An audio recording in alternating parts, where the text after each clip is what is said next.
안녕하세요. 반갑습니다. 오늘은 최근에 나온 책 한 권을 소개하고자 합니다. 여기 대세 이희천의 재집권 전략. 이희천 교수님 여러분 잘 아시죠? 반대세. 아직은 좀 생소한 것 같지만은 이 책 속의 내용을 저는 다 읽었습니다. 보면은 대한민국의 미래를 바꿀 수 있는 아주 중요한 그런 내용이 있는 것으로 저는 알고 있고요. 그 중에 몇 대목을 제가 한번 읽어드리면 여러분들도 조금씩 이 책에 대해서 이해하시는데 도움이 될 것입니다. 아직도 많은 국민들은 잘 모르고 있지만 사실 대한민국은 종북 좌파 세력에 의해 체제가 전복된 상태이고 사실상 적화된 상태이다. 대한민국은 원래 우파 자유민주주의 나라였는데 지금은 좌파 공산 사회주의 국가 주도권을 장악한 상태로 역전된 것이다. 좌파 중에서도 가장 위험한 종북 세력, 즉 북한을 맹종 추종하는 종북 세력이 정치, 경제, 사회, 문화 등 모든 부분을 사실상 주도하는 상태가 된 것이다. 이번 총선이 그 실상을 단적으로 말해주고 있다. 진성 종북 세력이 입법부 절대의식을 장악한 것이다. 이들이 노리는 마지막 단계는 대통령 자리를 차지하는 것과 헌법을 바꾸는 것이다. 그 다음은 북한과 적화 통일하는 것이다. 교수님. 네. 이거 보통 심각하게 아닌데요? 그렇습니다. 저는 이거 읽고 어젯밤에 좀 잠을 설치다시피 했는데 우리 국민들이 광화문에 나와 뭐 좀 전체 분위기가 바뀌어지는 같은데 현실은 그게 아니에요. 전혀 아닙니다. 오히려 윤석열 정부가 등장한 후에 많은 사람들은 이제 정상국가가 된 거 아니냐. 우파 대통령이 됐으니까 이제 정상적인 국가로 갔을 거라고 믿었죠. 근데 실상은 오히려 더 교묘한 형태로 하부를 장악했고 이제 이번 총선을 통해서 입법부를 완벽하게 진성 종북 세력이 장악한 상태다. 그래서 이제는 그들에 의해 이제 법률이 바뀌고 헌법마저 바꾸려고 하는 시도가 이제 일어날 것이고 이제 2026년도 지방선거, 2027년도 대선을 통해서 완벽하게 이제 그들이 정권을 장악하려고 할 것입니다. 여기 이제 보면은 들어가는 내용에는 충격적인 총선 결과. 우리 국민들이 참 충격을 입고 있죠. 그런데 왜 그런지는 잘 몰라요. 그리고 그렇습니다. 결과는 대한민국의 정치 위기. 한 말씀 해주시죠.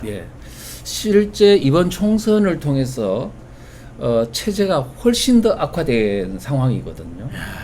그래서 제가 총선 전에 이미 6개월 전부터 소책자를 만들어 가지고 국민들 깨우기 운동을 했어요. 책 이름은 국민들 모르는 사이 공산화로 가는 대한민국. 그러면서 제가 뭐라고 말을 했냐면 누누이 이번 총선이야말로 자유민주주의 체제 하에서 있을 수 있는 마지막 선거일지 모른다.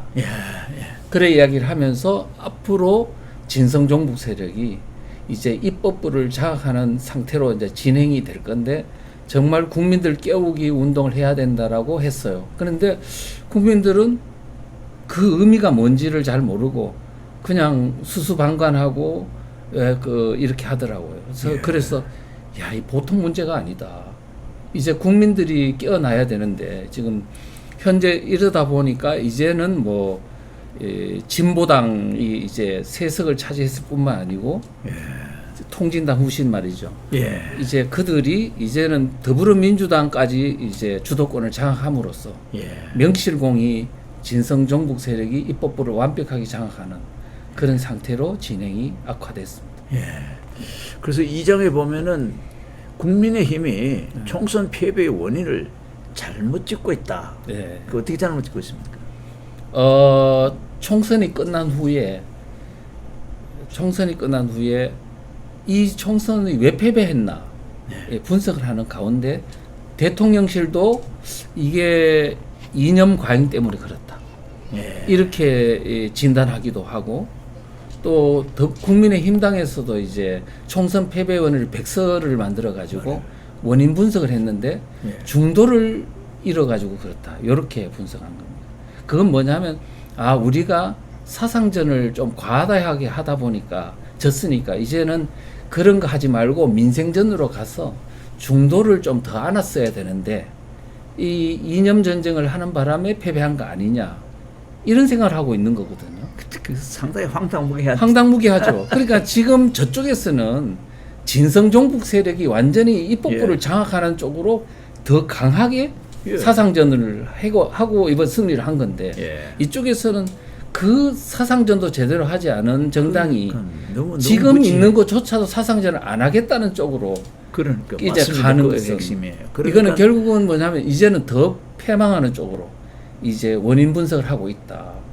그래서 결국은 지금 이번에 총선 패배는 사상전의 패배이고 이념 전쟁의 패배로 인한 것인데 그거를 잘못 짚고 있다는 거는 다음 2026년 지방선거, 예. 다음 27년 대선에서 오히려 거꾸로 지금 사상전을 안 하는 쪽으로 갈 가능성을 의미하는 거죠. 그래서 책에는 안 나와 있어도 저는 조심스럽게 이 얘기를 그래도 기본은 짚고 넘어가야겠다 싶은 것이 이제 한동훈의 정체란 말이에요. 네. 그래서 한동훈이 총책임자니까 똑같은 그 전력을 하지 않았습니까? 네. 그러면 좀 이게 바꿔줘야 될 것 같은데. 저는 이제 이 한동훈에 대한 평가를 예. 우리가 조금 너무 감정을 싣고 예. 보지 말고 그러니까 말이에요. 있는 사실 그대로 그러게요. 보고 우리가 문제를 분석해야 된다고 봅니다. 그런데 지금 우리 우파 진영에서는 이 한동훈에 대해서 굉장히 좌파 아니냐 예. 이렇게 해가지고 총선 때 엄청나게 이 공격을 한 그런 측면이 있거든요. 예. 근데 사실은 제가 객관적으로 볼 때는 한동훈이 억울한 측면이 좀 있다고 봅니다. 예. 왜냐하면 이번 총선 때 한동훈 비대위원장이 이제 캐치프레이즈는 뭐였냐 하면 운동권 청산론이었어요. 사상전을 했다고. 하다가 2월 22일 날 뭐라 했냐면 우리 그 BJ 톨이라는 유튜버가 예. 제가 쓴 그 국민들 모르는 사이 공산화로 가는 대한민국 예. 이 소책자를 한동훈 비대위원장한테 전달을 해줬어요. 예. 해줬더니 그날 그 내용이 그냥 막 예. 기자들 앞에서 이 막 그냥 아주 공격을 하더라고요. 어떤 내용이냐 하면 지금 이재명 그 더불어민주당 대표는 통진당을 진보당으로 부활시키고 그 다음에 민주당을 통진당화하고 있다고 막 그냥 직격탄을 날렸습니다. 그 책에 있는 내용들이 그냥 강하게 막 나왔죠.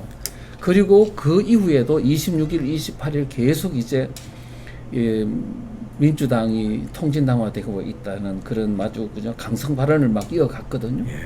이어가자 그때 이 지지율이 어떻게 됐냐? 국민의힘당이 뭐 지지율이 폭등해 올라갔어요. 그때가 2월 4주차, 5주차입니다.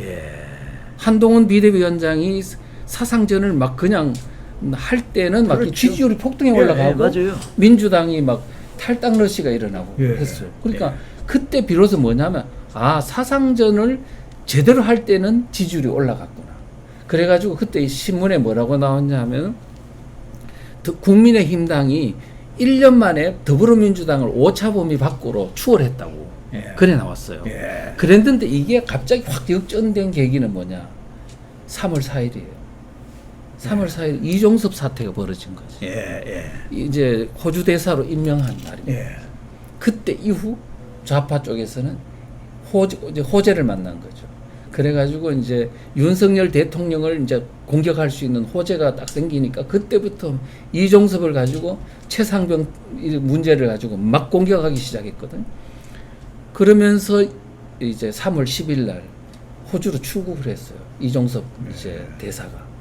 그랬더니 막 저 호주에 있는 좌파들까지 다 달라들어가지고 지금 그 문제를 이종섭 문제를 거론하게 됐고 나중에 3월 20일 날 귀국하고 그 다음에 사퇴할 때까지 한 달 동안 완전히 거의 20 며칠 동안 선거판이 완전히 이종섭으로 완전 도외를 해버렸어요.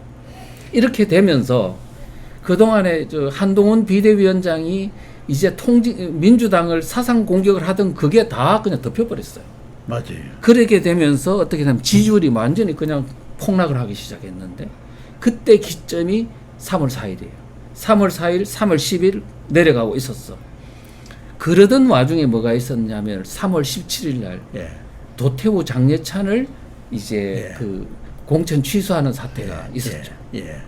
그러니까 이제 그때 당시만 해도 이미 국민의힘당에서는 2월까지만 해도 우리가 이길 것이다. 여론조사도 이기고 오차범위 밖으로 막 이긴다는 막 그런 이제 막 기쁨에 넘쳐가 있었는데 3월 4일 날 이종섭 사태가 일어나면서 그러면서 완전히 내리꽂아 가지고요. 패배에 막 그 불안감이 엄습하고 있었어요.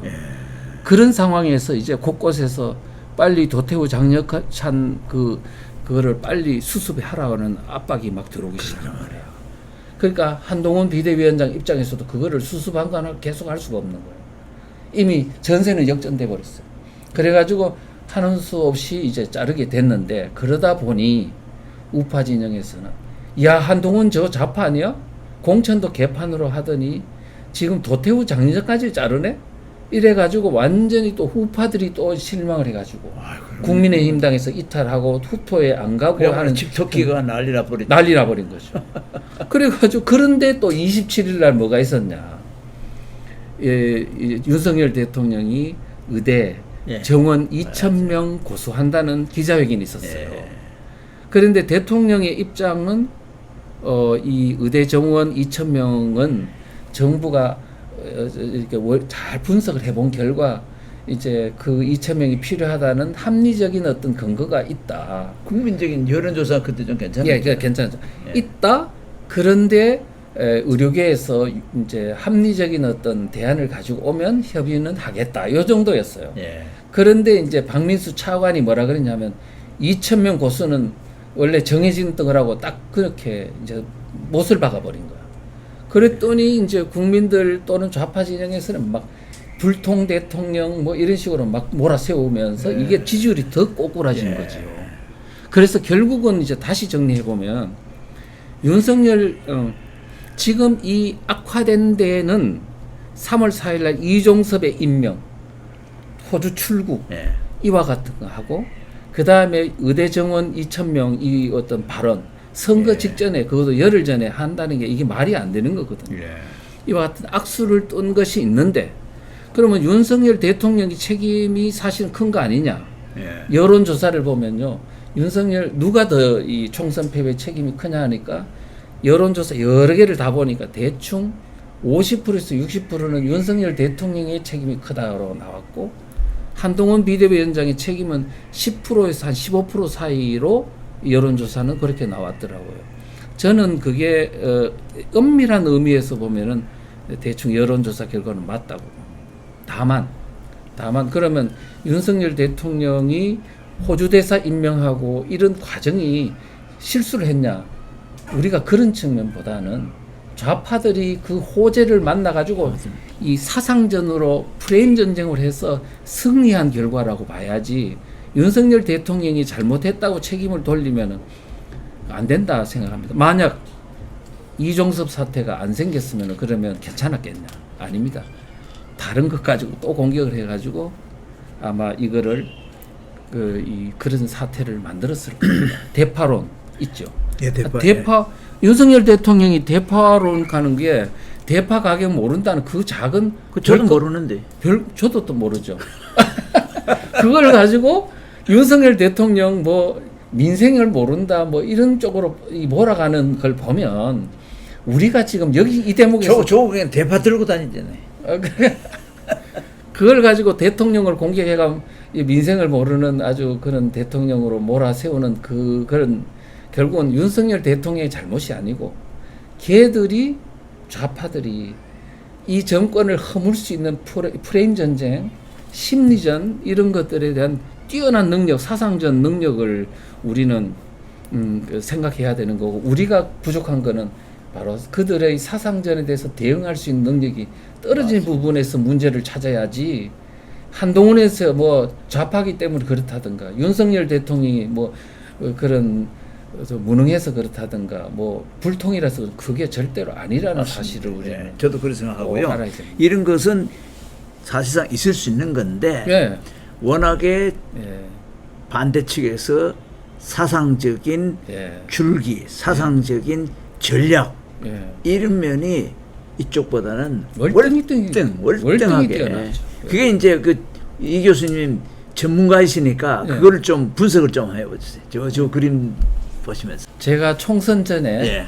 누누이 말했어요. 아, 예. 이 총선은 반드시 저도 한번 들은 번 예, 있는 것 같습니다만. 총선에 반드시 이 좌파들이 아주 전략 전술을 이렇게 체계적인 승리 전략 전술을 만들 거다고 예. 이제 생각을 이야기를 했고 실제 총선 때는 이런 어떤 학익진 예. 학의 양날개에 이래 예, 이것처럼 이순신 포위해서 장군, 이순신 장군이 이순신 장군이 한산도 대첩에서 썼던 그런. 왜적을 괴멸시킨 전법 아닙니까? 예. 이 전법이 이번 총선에 바로 윤석열 대통령과 국민의힘당을 괴멸시킨 전법이에요. 예. 무슨 얘기냐면 더불어민주당이 이제 중심이 되고 예. 한쪽 날개는 진보당, 예. 통진당 후신인 진보당이 있고 그 다음에 새진보연합이라고 새진보. 기본소득당, 그 다음에 사회민주당, 예. 그 다음에 더불어 시민당인가 뭐 하여튼 예. 그거 하고요. 예.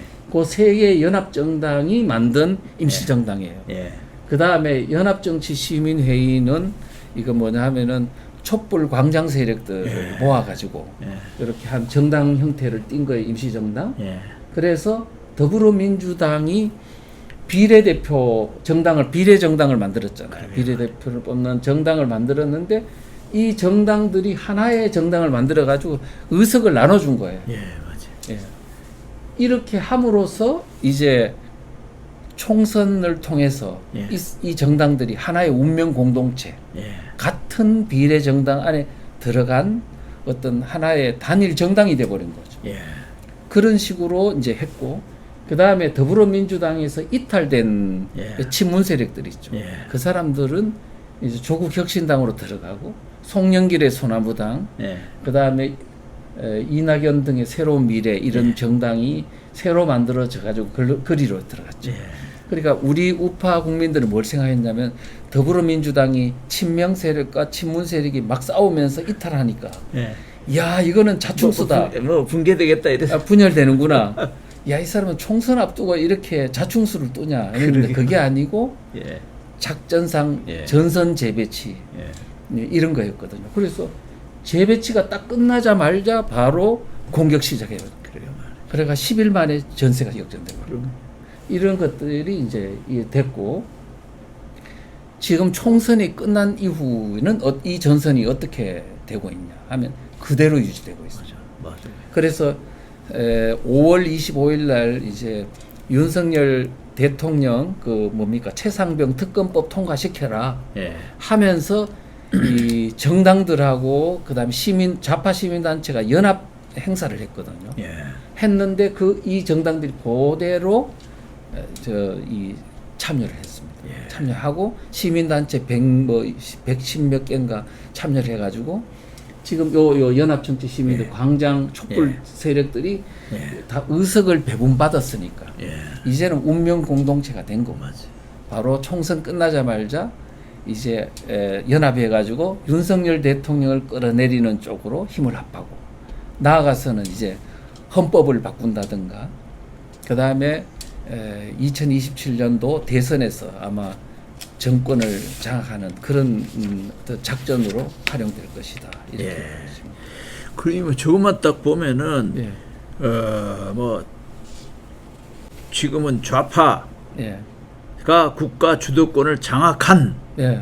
그냥 장악한 게 아니라 전략 예. 완벽한 전술 그렇죠. 전략의 대성공이잖아요. 그렇죠. 그러니까 이제 예를 들면 이런 거죠.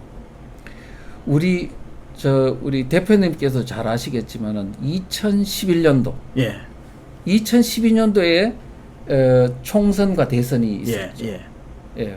문재인과 박근혜 예, 맞습니다. 후보가 싸웠던 예, 게 예. 2012년 대선이잖아요. 그 한 해 전에 11년도에 보면은 좌파 정당이 몇 개 있었냐면 한 개 있었어요. 예. 민노당. 민노당. 예. 국회의원 5명. 5명. 예. 5명이었어요. 2012년도 총선에서 통합진보당으로 바뀌어가지고 나섰는데 예. 13명으로 당선됐어요. 13명. 5명에서 13명. 13명으로 늘어났죠. 예. 그랬는데 2013년도 5월 달에 무슨 일이 터졌냐 하니까 이석기의 아로 사건. 예, 예. 예.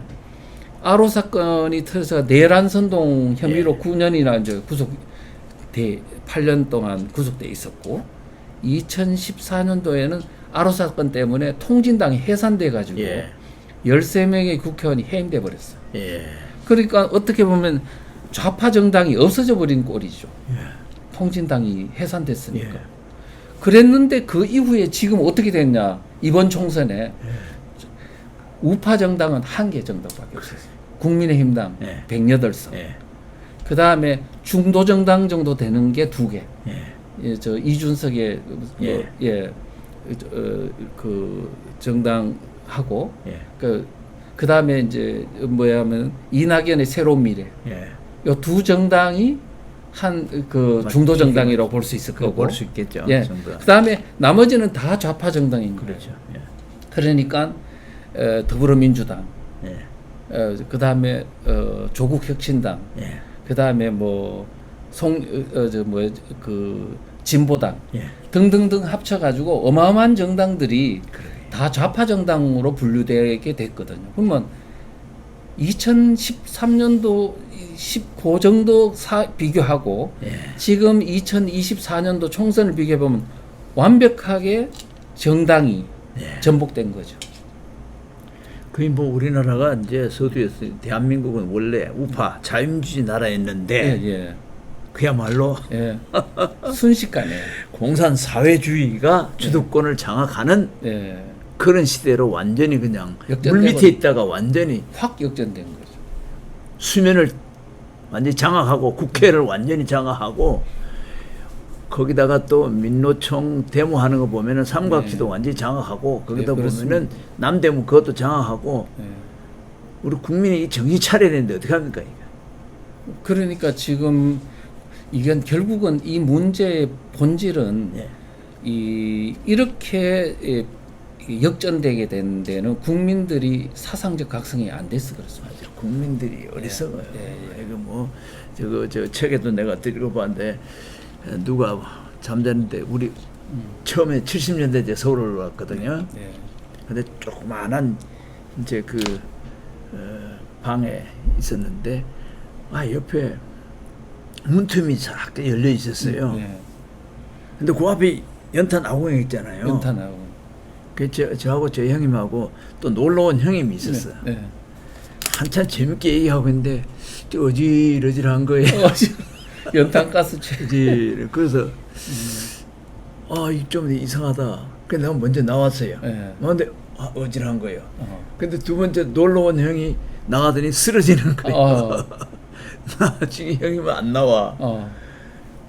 다행히 제가 나왔기 때문에 그렇게 돼가지고 그 상황에서 어질어질할 때 쓰러지면서 나왔기 때문에 괜찮은데 그 계속 가버리면 그냥 가버려요.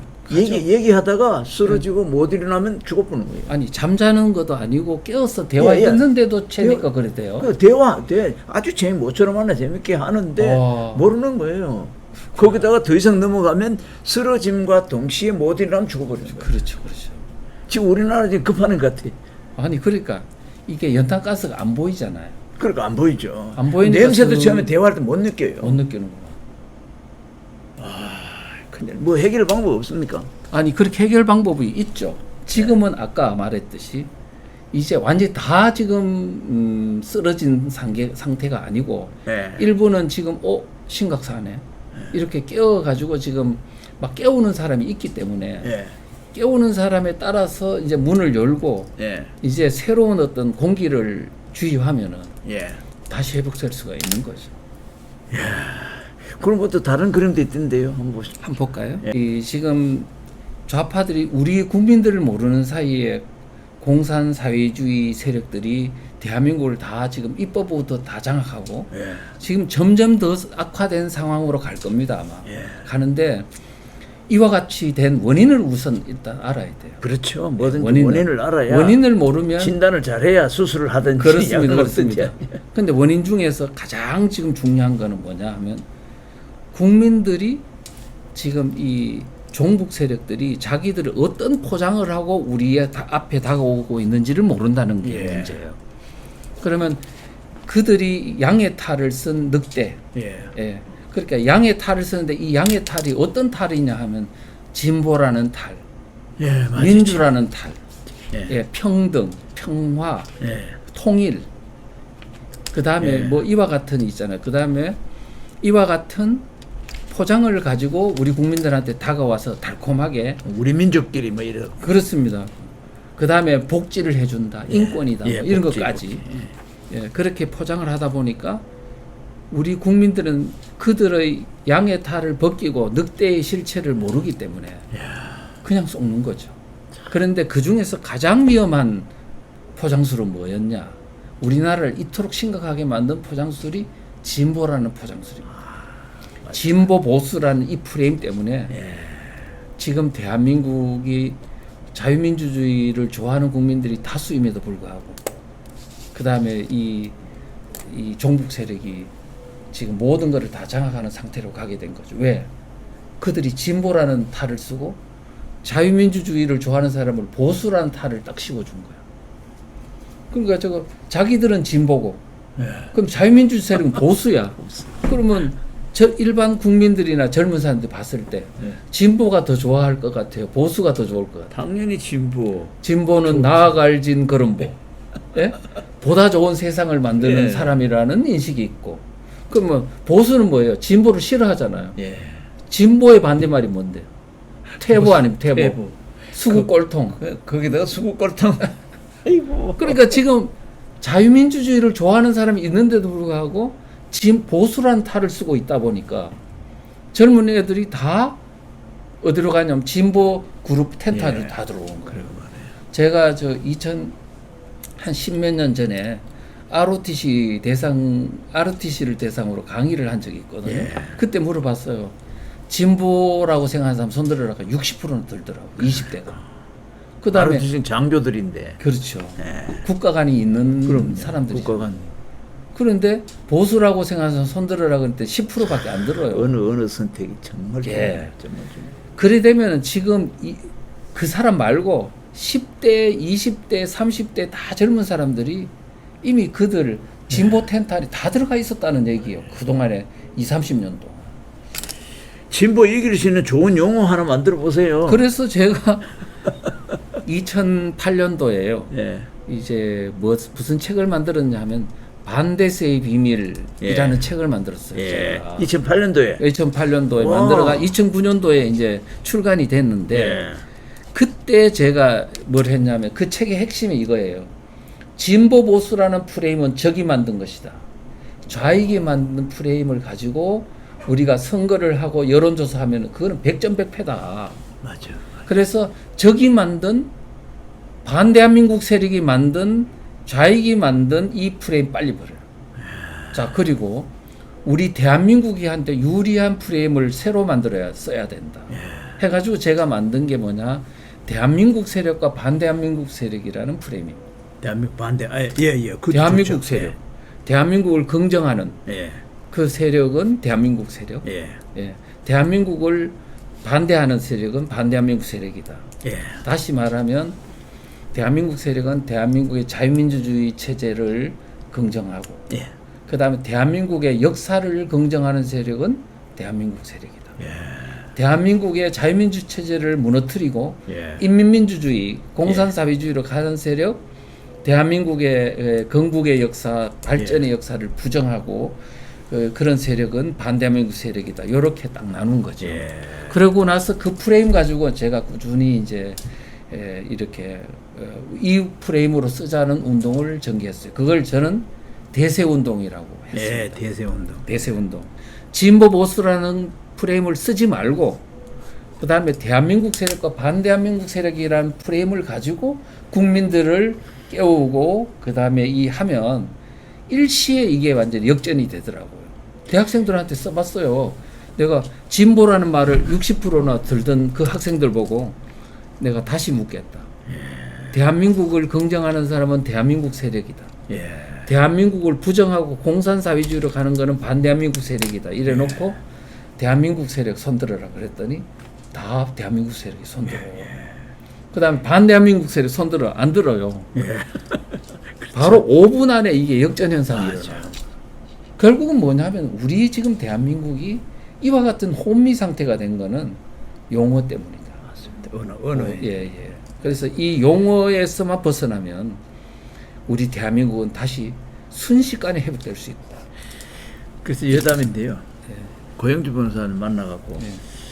아니, 난 과학자로서 예.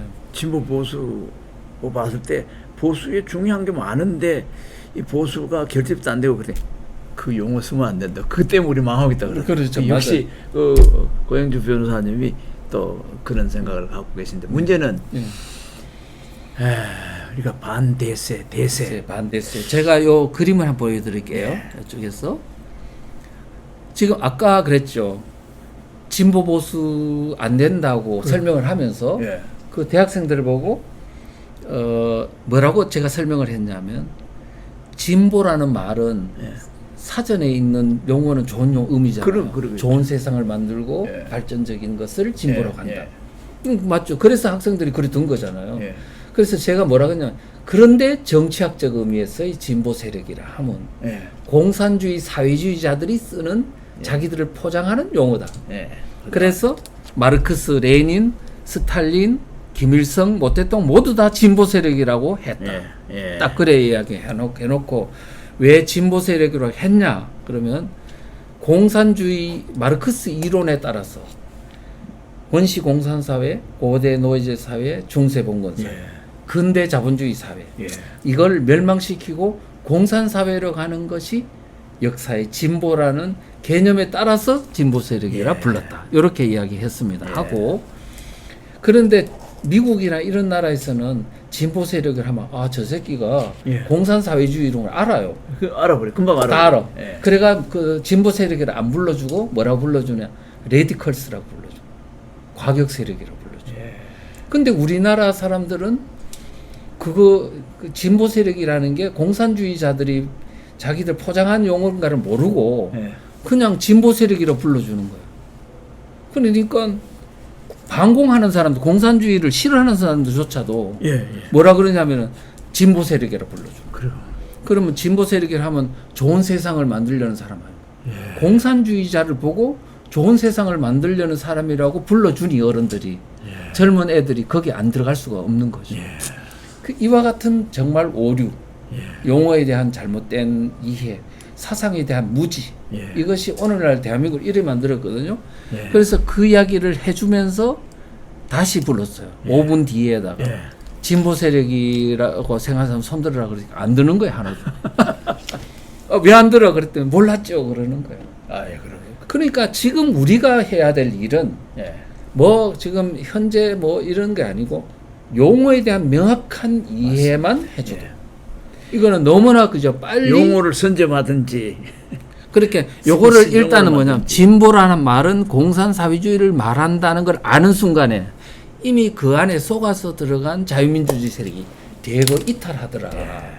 특히 청년들이 자 그런 상황인데 그 다음에 여기서 이제 그와 이제 진보라는 용어는 안 된다고 말하는 것 가지고는 부족한 거예요. 그렇죠. 왜? 그 용어가 너무 지금 여론조사라든가 많이 이제 널리 쓰이고 있으니까 진보 보수라는 프레임 가지고는 안 되니까 완전히 이제 새로운 프레임을 하나 만들자. 그게 바로 대한민국 세력과 반대한민국 세력. 그러면 이 프레임을 쓰면 약칭 대한민국 세력의 약칭 대세. 그 다음에 반대한민국 세력의 약칭 반대세. 이 용어를 가지고 하면 장점이 뭐냐 하면은요 초등학생들도 알아요. 그렇죠. 야 이게 초등학생들 보고 야 너 좌파 우파 중도 하면 모르지요. 모르죠. 좌익 우익 공산사회주의 모른다 그래요. 그런데 너 대한민국 긍정해 부정해? 그러면 초등학생들도 다 긍정한다는 거. 그렇죠. 그래서 이 사상 용어는 너무나 국가를 기준으로 하기 때문에 예. 일반 국민 모두가 다 명쾌하게 알 수 있다는 거예요. 예. 이미 우리는 자유민주주의를 누리고 있고 예. 경제 발전을 누리고 있고 북한과 같은 또 이런 것과는 너무 대비되는 예. 그런 것들을 이해하고 있기 때문에 예. 대세 반대세 이거는 너무나 쉽고 예. 국민들이 오해할 여지도 없고 예.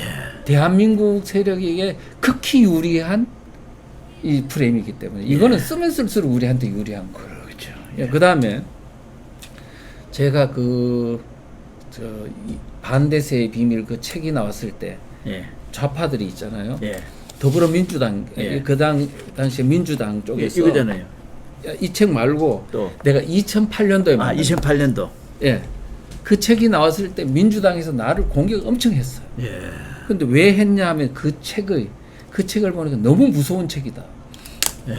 자기들끼리 생각했을 때, 야, 이거는 보통 무서운 책이 아니다 해서 그 더불어민주당 내에 있는 좌파 국회의원들, 진선미라든가 이런 사람들, 그 다음에 민변, 참여연대 이런 뭐 단체, 또 좌파 교수들이 다 연합을 해가지고 그 책을 분석하는 좌담회를 개최했어요. 그랬는데 거기서 한 교수가 나와서 이런 말을 하더라고요. 나는 이 책을 보는 순간에 두렵다는 생각이 들었다. 왜 두렵다는 생각이 들었냐 하면 이 책을 보는 순간에 내가 반대세 아닌가 하는 느낌이 들더라는 거야. 스스로 나를 돌아보게 만드는 책이다. 지금까지는 이제 진보 세력이라 하면 당연히 우월하고 자부심을 느끼는 그런 거였는데 진보 보수가 아니고 대세 반대세로 가버리는 순간에 내가 반대한민국 세력이네 하는 생각을 스스로 자기 하게 만드는, 그러니까 무서운 거죠. 그러면 뭐 어떤 효과가 있냐 하니까 진보 세력이 있었을 때는 자부심을 느꼈던 막 전도 활동을 열심히 잘할 수 있었는데 이 프레임으로 들어가 버리면 너 반대세 아니야? 이래가지고 스스로 뭐냐면 역적 아니야? 예, 역적이지 반역 세력이지 이렇게 되니까 이제 스스로 뭐냐면 자부심이 사라지고 이제는 수세적으로 바뀌는 이런 어떤 효과가 있다는 거죠. 그래서 참 대단한 발상이고, 그 다음에 또 하나는 뭐가 있냐 하니까 이걸로 하면은 우파 분열을 막을 수 있어요. 맞아요. 우파. 그래서 실제는 우익 세력, 대한민국을 긍정하는 세력은 다 합치다 보면은 우익 세력, 또 중도 세력, 심지어는 좌경 세력까지도 다 맞습니다. 하나로 이렇게 뭉치게 돼요. 딱 뭐만 제외하고 명시적으로 대한민국을 부정하는 세력들만 딱 제외하고 나머지는 다 같이 가자예요. 공산주의 세력. 그 빼놓고 다 같이 가자 그러니까 우리가 우익 세력과 우경 세력 간에 갈등이 많아요. 왜냐하면 저거는 뭐 좌빨이다, 뭐 그다음 자경 세력이다, 막 이렇게 우리 우파 대한민국을 긍정한 세력 내에 막 싸움이 일어나고 있거든요. 이거를 막을 수 있어요. 우리는 하나다. 왜? 대한민국의 자유민주주의 체제를 우리는 지켜야 하니까. 이렇게 이제 할 수 있는 장점이 있죠. 이렇게. 그래서 제가 읽다 보니까 어제 저녁에서부터 아침까지 계속 제 머릿속에 반대세 또 뭐 대세 이게 그냥 계속 머리에 들었어요. 이제 그게 이제 저는 뇌과학자니까 시간이 참 중요해요. 요 한 단어를 1시간 생각하느냐 5시간 생각하느냐, 저는 5시간 6시간 머릿속에 계속 그런데 그러고 난 다음에 용어가 딱 정리되면은 이게 연구 기억이 돼버려요. 너무 좋아요. 너무 좋아요. 그래서 이런 거를 이제 강의를 듣고 그래서 이제 토론을 한다든지 또 아니면 그 도표도 그려보기도 하고 그래서 적어도 이런 거는 한 10시간씩 이게 숙지될 수 있는 숙성할 수 있는 그런 작업도 좀 필요하겠다 그런 생각이 드네요. 그래서 저는 이제 대세 반대세 이거를 이제 운동화를 해야 되겠다.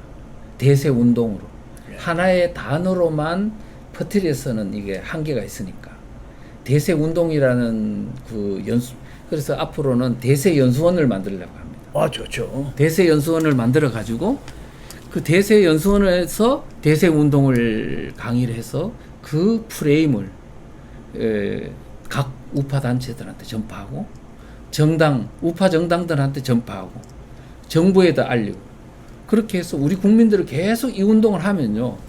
한 몇 개월만 하면 대한민국 머릿속에 다 이제는 진보 보수라는 건 안 된다고 완전히 이제는 싹 쓰레기통에 버리고 대세와 반대세로 딱 규정해 버리잖아요. 그러면 우리 내부의 갈등도 없어지고 그 다음에 쏘갔던 사람이 다 또 이탈돼 나오고 이렇게 되면 이 전쟁은요 순식간에 싱겁게 끝날 수도 있어요.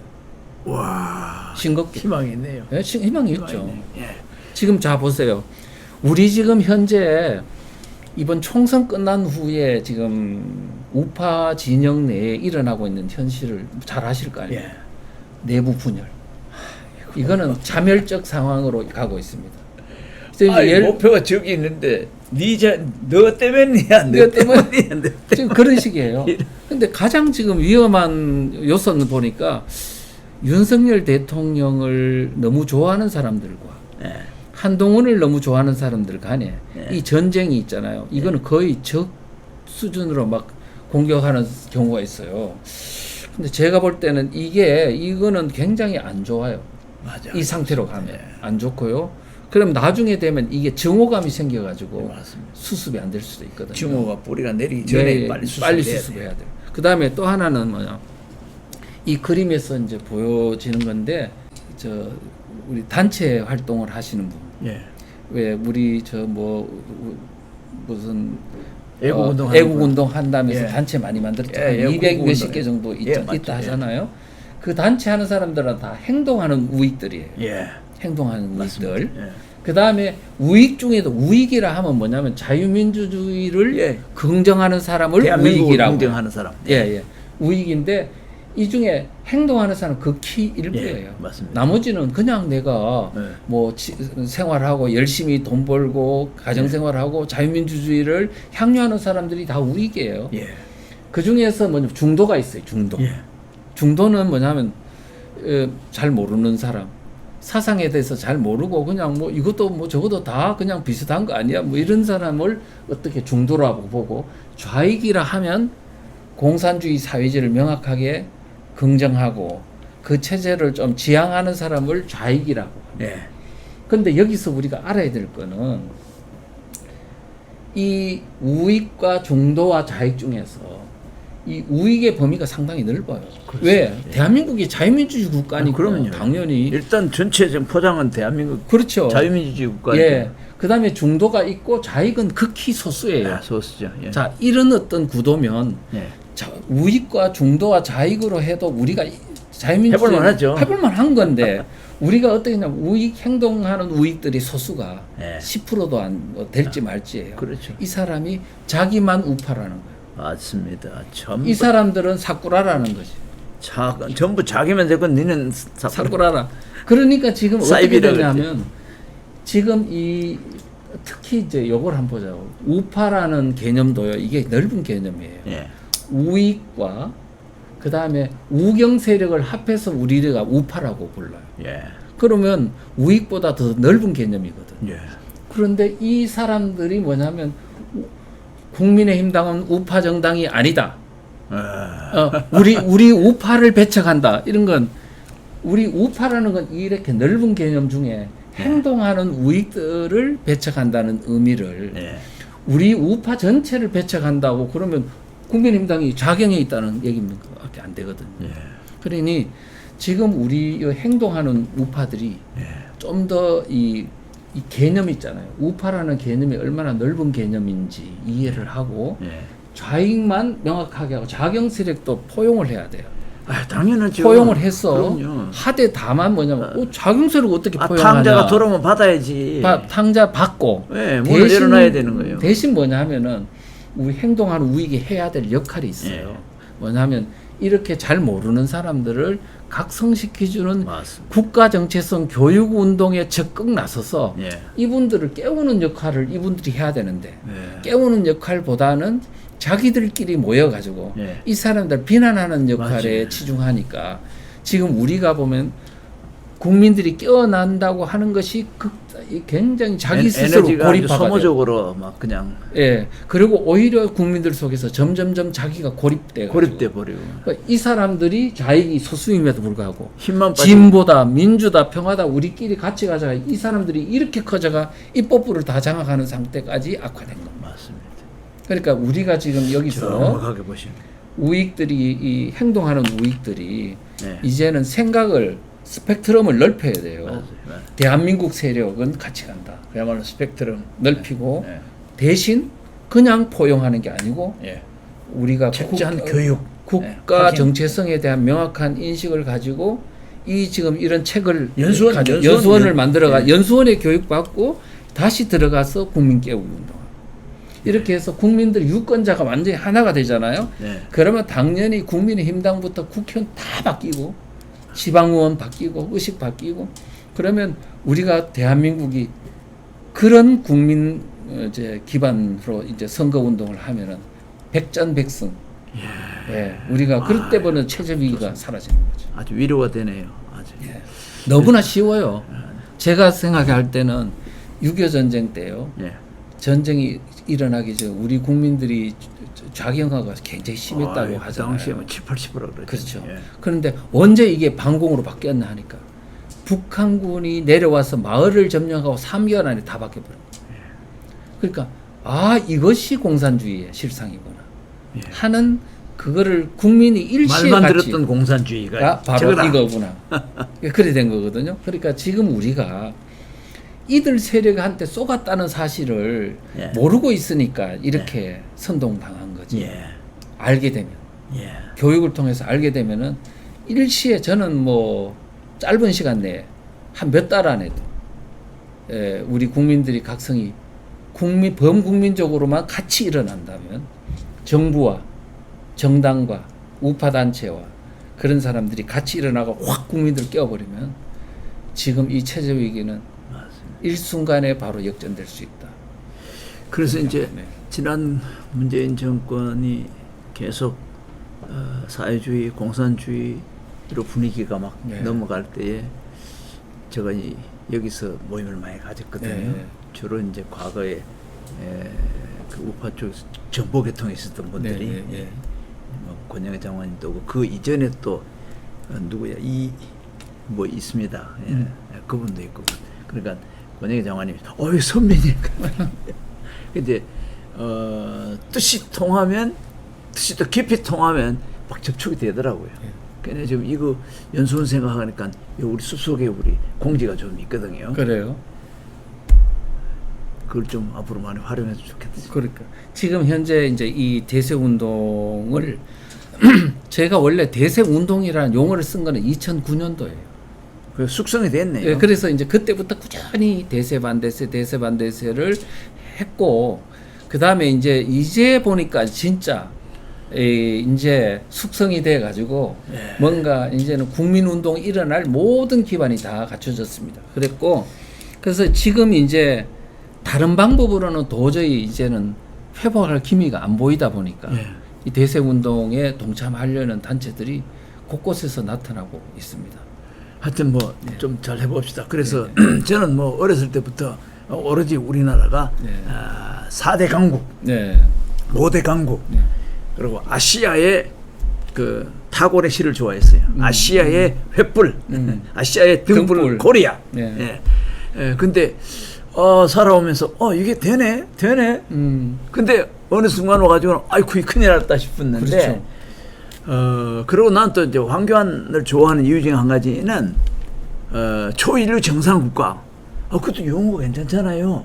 예. 그 저는 이제 그보다 좀 더 적극적인데 그래서 아시아에 있어서 한국이 살아야 자유민주주의라는 인류 역사상 최고 검증된 인류를 위한 최대 다수의 최대 행복을 추구하는 이런 나라가 한국을 통해 가지고 아시아인들에게 완전히 각인될 때 아시아가 자유민주 국가로 더 많이 변화될 수 있겠다라고 그렇죠. 저는 생각을 하고 네. 그러려면은 이것을 극복하고 네.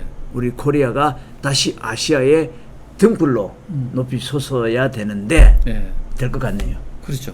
그러니까 지금 제가 지금 주장하는 이 대세 운동은 이거는 해도 되고 안 해도 되고가 아니고 반드시 해야 됩니다. 왜 반드시 해야 되냐 하면은 지금 우리가 선거를 통해서 종북 세력한테 지금 다 넘어가고. 다 넘어갔잖아요. 예. 그러면 만약에 이 정도로 우리 스스로도 자유민주주의를 못 지키는 상황에서 예, 맞습니다. 북한의 2,500만 명의 완전히 주체 사상으로 물든 사람을 다 받아들여가 통일한다면 자유민주주의가 되는 게 아니고 바로 그냥 북한식 적화 통일이 되는 거거든요. 그래서 우리가 지금 뭘 해야 되냐 하면은 세계 인류 국가 그다음에 또 자유 통일이라는 어떤 그거를 하기 전에 우선은 선거를 통해서도 지금 종북 세력한테 당하는 이와 같은 우매한 어떤 상태에서 벗어났어. 예.